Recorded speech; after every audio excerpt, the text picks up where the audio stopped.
Boa noite, galera. Então, como pedido na aula, para mim resolver essa atividade do formulário 9 sobre balanceamento químico, e eu acho muito importante vocês pedirem, eu fico muito feliz quando vocês pedem, então eu gravo com o maior prazer, tá? Lembrando que, para que serve balanceamento químico? Ó, a gente tem um exemplo de uma reação química aqui, ó, o SO2 reagindo com o NaOH.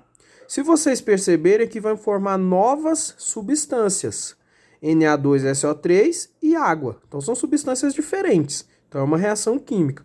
Só que se vocês perceberem, por exemplo, ó, eu tenho Na aqui, eu tenho Na aqui, eu tenho S aqui, eu tenho S aqui, eu tenho O aqui, eu tenho oxigênio aqui e eu tenho hidrogênio dos dois lados. Ou seja, os átomos, os elementos químicos, eles têm, se tem eles no primeiro membro, que a gente chama de reagente, eles vão estar no segundo membro.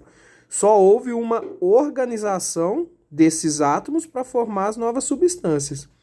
E o que está faltando aqui nessa reação química? É justamente o balanceamento. O balanceamento, ele diz o seguinte: se você tem um Na aqui, por exemplo, que é o sódio, você tem que ter um Na aqui. Se você perceber, ó, não está igual, porque aqui eu tenho 2. Então não está balanceado. Eu tenho que deixar igual, certo? Os dois lados. Então isso é o balanceamento químico de uma reação química. A quantidade de átomos no reagente você vai ter no produto. E eu ensinei para vocês aquele método do macho. O que é esse método do macho, professor? Onde você vai começar a fazer o balanceamento químico? Você sempre vai começar com os elementos químicos metais. Depois você vai para os elementos químicos ametais. Quanto a isso, dá uma olhada na tabela periódica. A tabela periódica ela é dividida, tá?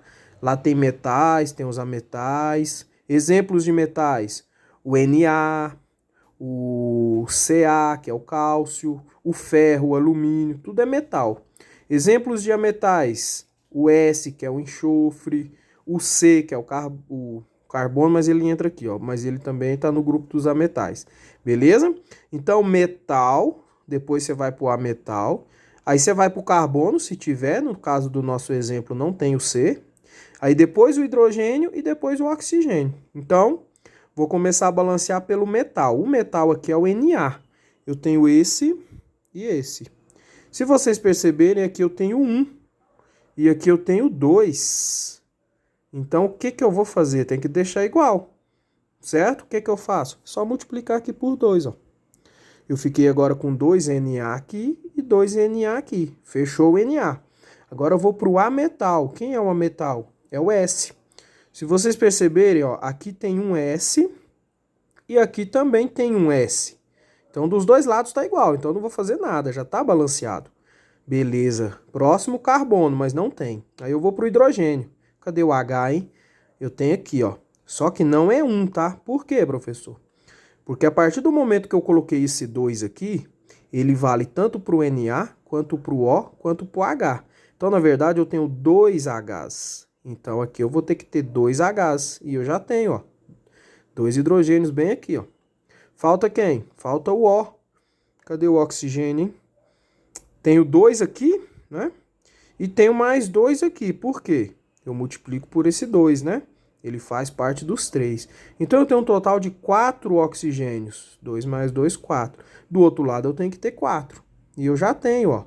Porque eu tenho 3 aqui e mais 1 aqui. 4. Ou seja, tudo balanceado. Como é que ficou o meu balanceamento?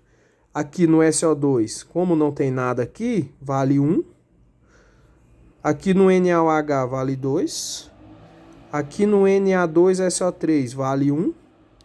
E aqui no H2O, como não tem nada, vale 1. Essa seria a minha resposta.